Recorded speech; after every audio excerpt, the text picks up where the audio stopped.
Welcome to the presentation on finding courage.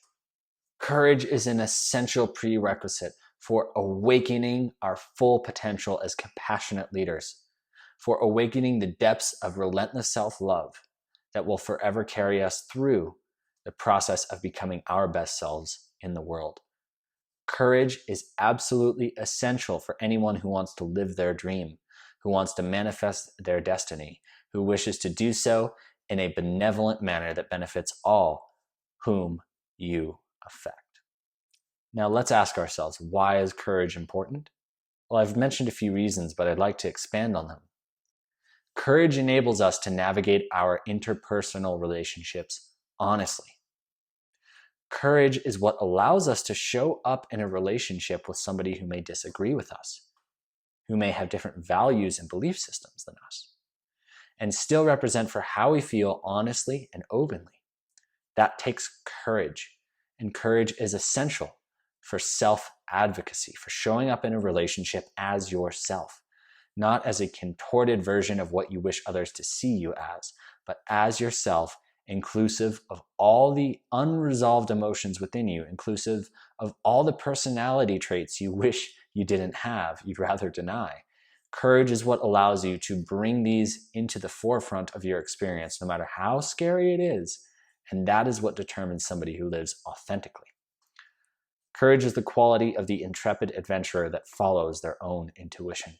Somebody who knows what is true for them and knows how to navigate the ever-unfolding landscape of life with the knowledge of what will resonate for them in the long term and bring them into greater communion with what fulfills them, their dream, their passion, and what gives them life, what is life-affirming. Repressed courage turns into core rage. Now, core rage is a concept that I gleaned and took on and brought into this presentation from Matt Kahn, a very powerful spiritual teacher in our modern paradigm. And we have to understand that core rage is the quality of our inner frustration and anxiety, our pain about not being able to live uniquely and authentically. Now, we often project that core rage out onto others, passively or aggressively, and it creates discord in our relationships because we are asking the other person to take on the pain of our inability to show up authentically due to fear of rejection or fear of, let's just say, a fear of exile from our tribe, our tribal association. So in reclaiming courage, in reclaiming our authentic expression, we are able to unravel core rage, and that turns into authentic confidence. Now, how does fear play into this? Well, it turns out that courage and fear often go together. Why? Because fear is an essential stepping stone and prerequisite of experience that allows courage to unveil. We must be afraid of something genuinely, palpably, viscerally, before we awaken courage authentically. Now, when you think about fear, it's often seen as an obstacle to courage, but really we have to see it as something that's essential for the development of courage. When you are in a state of repressed confidence, you have a part of you that doesn't feel worthy of its expression, doesn't feel worthy of presenting itself to the world due to past trauma or due to future rumination about what could happen if that's expressed, especially when it comes to brutally honest things that you feel. So now that we understand repressed confidence is really at its core a worthiness issue, we can start to communicate with the fear that goes along with worthiness. So if you think about fear as repressed passion or repressed excitement, what we have to understand is we must become excited about the parts of ourselves that are fearful in order to create meaningful change and help confidence come out of the cave, come out of its burrow as a means of expressing itself to the world. Because when we have confidence, we courageously interact with life and we chase after our dreams with reckless abandon. Regardless of what comes our way, we know how to handle it, and ultimately we live an empowered life. Now, I want you to think about something that you did recently that was courageous. Now, this can be something small, it can be something big. It turns out that courage is not something that can be measured by the magnitude of an action. Courage is the quality of energy behind any action, no matter how big or small. Now, it turns out the more that you expose yourself to something which provokes fear, the more you work your courage muscle. In the presence of somebody or something that provides anxiety or brings up a sense of vulnerability for you, you're opening yourself up. And as you open yourself up, you realize there's opportunity for growth. A plant can't grow in a dark room. It can only grow in the presence of the light. And the light, although it involves the natural environment, And there are a lot of predators out there like tigers, lions, and bears. We have to bring ourselves out into the light in order to grow, just like a plant would. And as we do that, we start to become more courageous, and the courage muscle gets worked more and more over time. And, of course, in the process of building muscle tissue also breaks down, but it comes back stronger than before. Same analogy, same principle with being in the presence of something that may provoke fear, but allows you to be more courageous and more comfortable with yourself over time. We have to ask ourselves, are we here to conquer fear, or are we here to befriend it? Conquering fear implies some sort of conquest and a desire to quite literally kill the opposing party. Now, conquering can also represent taking. So we're taking away fear from our life. Now, as a matter of fact, that doesn't actually work very well. And I don't know if you've ever noticed the hyper macho masculine approach to emotional healing doesn't work very well. Rather, we have to see that fear is not to be conquered. It's meant to be seen as a stepping stone to confidence and empowerment. Fear is just the most innocent part of you awakening into your full glory. The first step in conquering fear is understanding how it helps you. And I'd like you to stop for a moment here, pause the video, and whip out a piece of paper and a pen, or maybe on your computer, go ahead and start taking some notes. What are the most valuable lessons that fear has taught you thus far in your life? You may think, well, dude, like nothing, I'm trying to get rid of it. But sit with this. Take a few deep breaths and try to tap into that fear, whatever you fear most. Think about the progression of what you fear over time. Think about what it's taught you about who you are and your capacity to handle change. Think about what it has taught you about who you really are, what it has taught you about the nature of the world.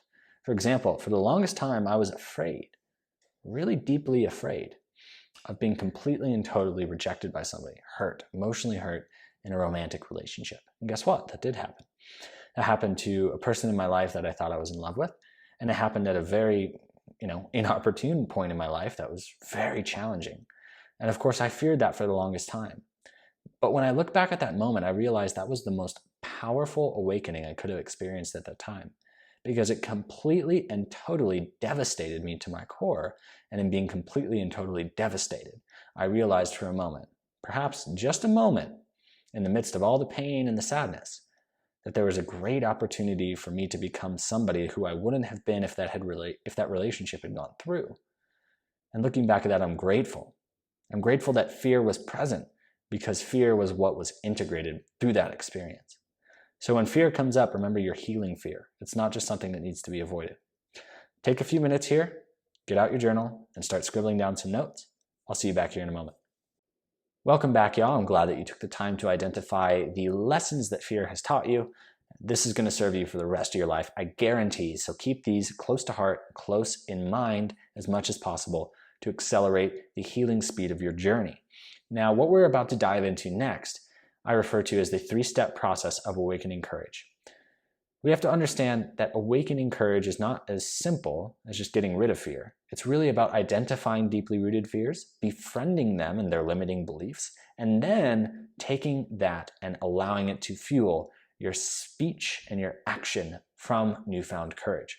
Now, oftentimes we decide that, dang, okay, cool, I am going to get rid of fear and I'm going to be courageous. And we try and we fail. Now, we haven't worked the process enough to actually get to that stage, which is why it can be so frustrating. So that's why I've designed this 3-step process, because I guarantee it will make a huge difference in your ability to lead courageously as a compassionate leader.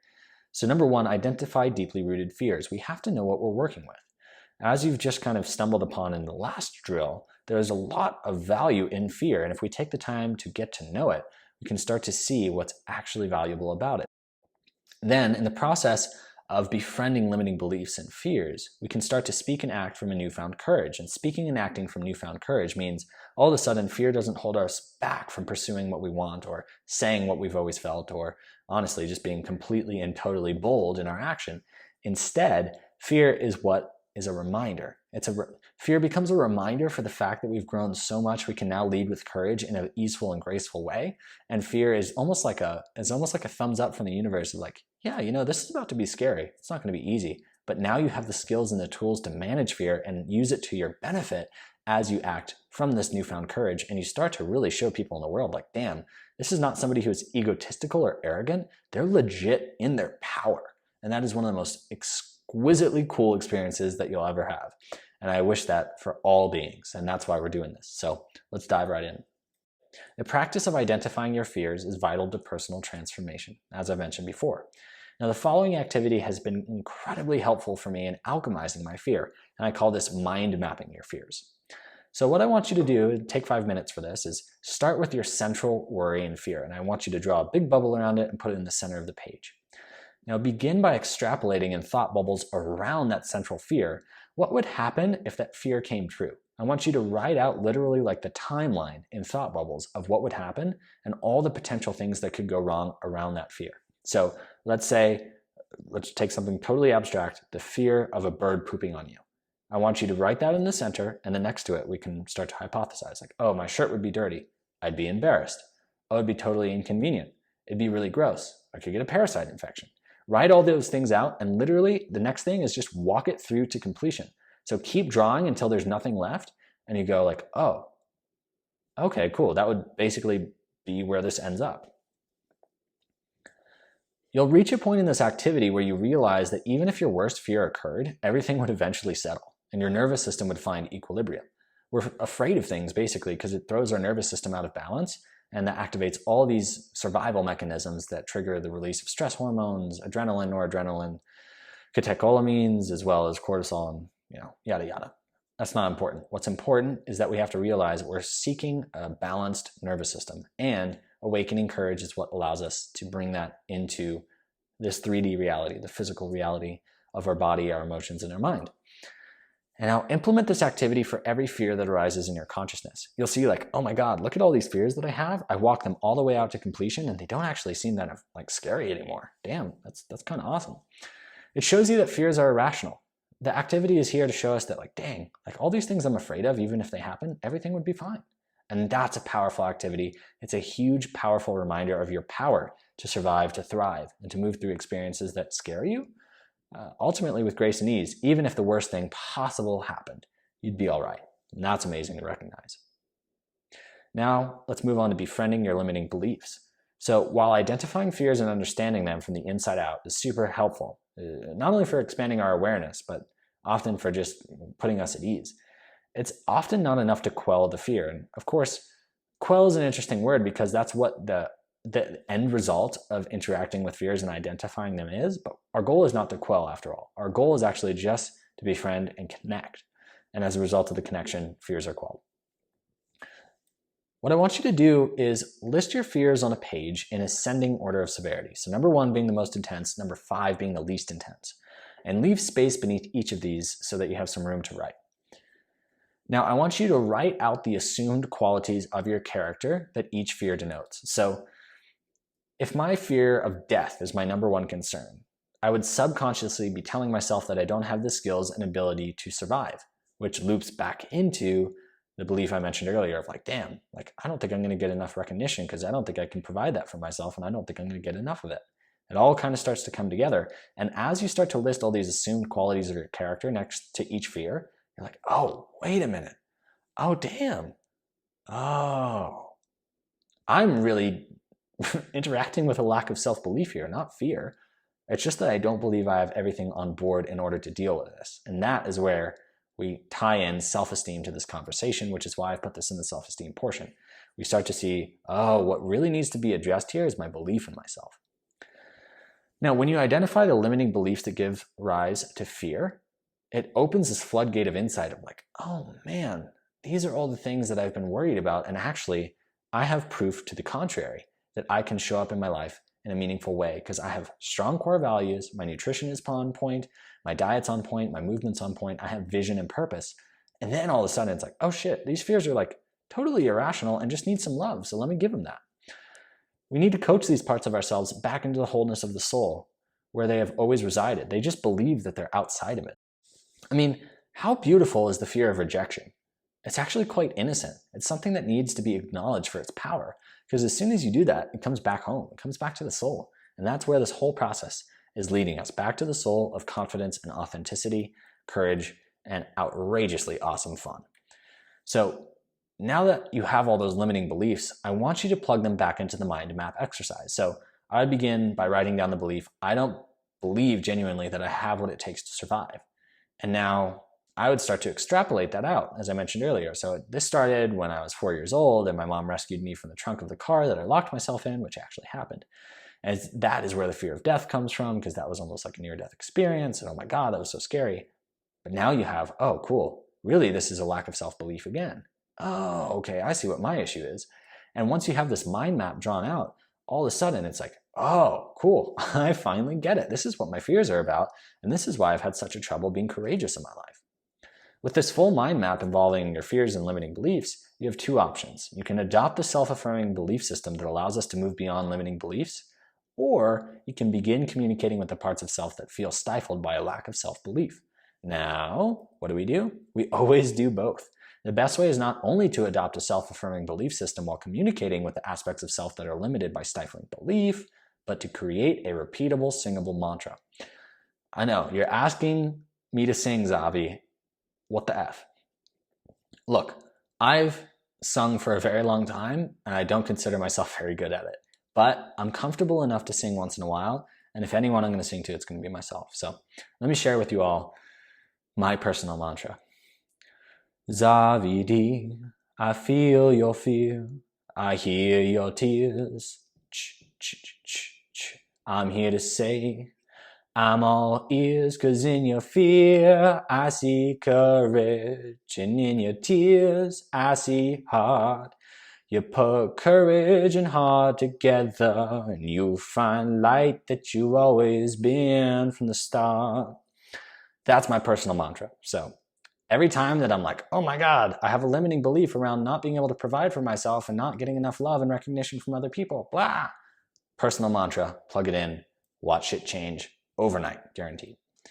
Cool. So in voicing a kind message to the most vulnerable parts of ourselves and repeating that frequently, we engage in an act of courage. So literally it takes some courage to sing, y'all. So if you want to cultivate courage, start doing the small things that cultivate courage while addressing the root of courage.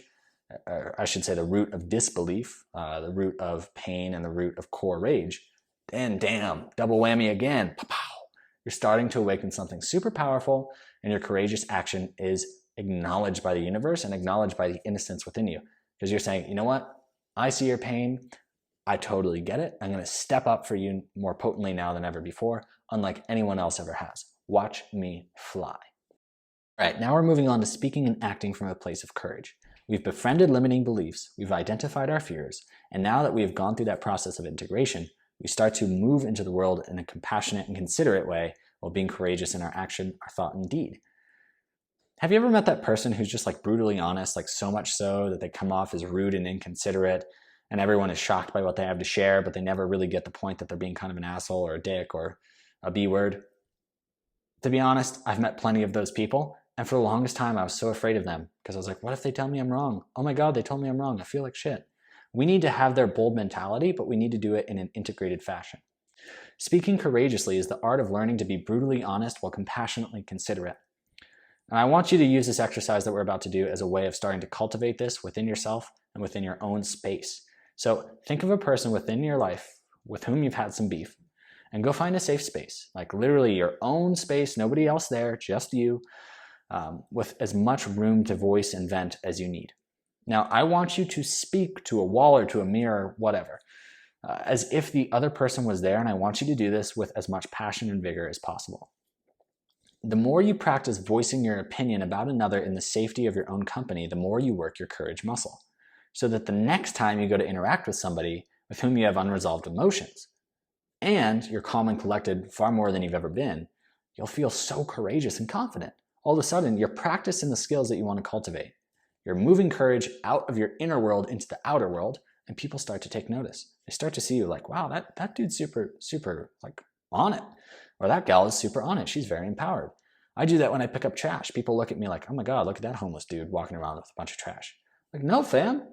I'm wearing Ralph Lauren right now and I'm picking this up. You can't even see that because you're viewing this through the lens of fear. And guess what? I'm contributing to my community. I'm not afraid about getting any germs on me because legit, I am assisting the world in its healing. And if I do, God bless it. It's good for, it's for a good cause. But that's when people start to take notice, because once in a while, you'll start to meet that person, as I did the other day, who recognizes that within you and says, damn, I want to get to know that person. Speaking courageously involves some key communication styles. Number one, it involves affirming your belief system calmly. expressing the reasons you believe what you believe, and being direct and concise in your communication style. It's not only being receptive, but being expressive. And that's the way that we start to really voice how we feel about things. We affirm what we believe, we back it up with the reasons why, and we're concise and to the point. We don't need to be super fluffy. We don't need to dance around the reasons why we believe what we believe, and we don't need to pretend like we're not actually 100% on our own side. Like placating, like, oh, well, I can kind of see your point. I see how you disagree with me. It's like, no, I believe this, and I'm open to hear your opinion about it. But to be honest, I'm solid enough in myself that I know that if you share a different opinion with me, I'll consider it, but it's not going to change who I am at my core. And that is the profound nature of courage, because courage can only be cultivated in relation to a part of ourself that is timeless. And when we integrate fears and unresolved emotions, then we find that timeless part of self that allows courage to be on all the time. I want to read you this quote by Leo Buscaglia, who is a PhD psychologist, and it's really profound and to the point. Too often we equate truth with brutal reality. Not so. Truth can be communicated gently. That is the essence of what we are learning to cultivate with courage. Moving on, we need to act courageously in congruence with core values. So we need to know that my core value of nutrition, my core value of good sleep, my core value of being in harmony with nature and moving every day, that is the essence of how I act in the world. And to be honest, I'm not going to sacrifice that for anything. Maybe once in a while for a good time, but I'm starting to act courageously in the face of all the other opportunities I have to go fuck around. I could be drinking, I could be smoking, I could be doing all these things that I used to do as a means of avoiding a courageous lifestyle. Now, when I hang out with somebody from my past and I go to bed at 9:30 or 10, perhaps a little bit earlier, people are like, oh, damn, this guy's on his shit. I'm like, yeah, I'm acting courageously because I know my body and my core value of sleep will not be deterred by our time together. It's only going to enhance our time together if we both fucking get on a good sleep schedule. So I'm going to be about it. So my favorite example of this is when I'm traveling. So if I'm waiting in a terminal for my next flight or I'm stopping at a gas station on a road trip, honestly, I'm the first person to be out there doing Tai Chi and swinging kettlebells and meditating, what have you. And I get a lot of interesting looks, sometimes some compliments. But it's really an act of courage and a testament to my core value of health and well-being that when I'm in a position where most people just sit around and look at phones and screens and consume food and just are lackadaisical, I'm going to be about my health. I'm going to follow this all the way through to the end because I value my energy. I value what I have to give to the world, and I'm going to live it so deeply and so potently that by the end of this journey, I look back and say, damn, dude, I trailblazed all the way because I acted courageously as much as I could, even when I was afraid, even when I didn't think that I had what it takes. Damn, that's when you awaken something special. I serve as an example to those who may be afraid to do things in public that might attract attention. I get that a lot. I can feel that palpably in other people. Who's going to get up and start zen swinging in an airport terminal? I am, and I hope that you do too, because it shows people, oh wait, I can do what I want. I can stretch, I can move. Oh, I don't have to just sit in this chair out of the fear that somebody may look at me and be like, oh, look at that ugly person. Self-confidence, y'all, is literally just as simple as identifying those fears and integrating those limiting beliefs. All of a sudden, you have what you need. You have what you need. Let me ask you this. What is something that you can do more in public to establish more comfort within and throughout yourself? I want you to take a moment again, pause the video, grab that journal or grab that note pad, and I want you to just write out, what is something I can do in public that's going to help me feel better about myself, that's going to like challenge my fears of being rejected, but also going to give me the power to show up for myself authentically. So take a few moments and we'll meet back here. Cool. So now you have a lot of information about yourself. You have the fears you've identified, you have the limiting beliefs and the belief system around that, and now you have an activity that you can start to integrate into your life to cultivate a little bit more courage. Now, the last thing that I want you to do is I want you to take this information and put it in one Word document or on one page if you can, and I want you to put that up on your wall. It's going to act and serve as your own compass for leading with greater compassionate action and wisdom. Now, once you have that in your possession, what I want you to do is to spend at least 5 to 10 minutes each and every day participating in these activities, doing something that's a little bit out there, or perhaps, oh man, speaking my truth to the fullest, or having that difficult conversation with somebody in my life that's challenging me, or even just practicing what I'm going to say to them. Dedicate 5 to 10 minutes each and every day. I guarantee it's going to help to acting courageously and starting to cultivate the inner confidence and assurance in yourself that will allow you to lead with compassionate action and relentless self-love. Only by cultivating courage, only by acting courageously in small and minute ways can we work up to something that's miraculous. And I would say that your life journey is worthy of something miraculous. I think you're worthy of doing the most audacious and empowering thing that you could possibly imagine as a means of inspiring others. It will not only be worth your time, but it's absolutely what the world needs from you right now. I want you to come back to this presentation as often as you can. Look at these exercises, write out the fears, mind map them, walk them to the end. Start to see that everything's going to be all right. Start to learn to communicate honestly and openly with those fears. Say, sweetheart, I hear you. I want to hear more and I want to know what's going on for you today.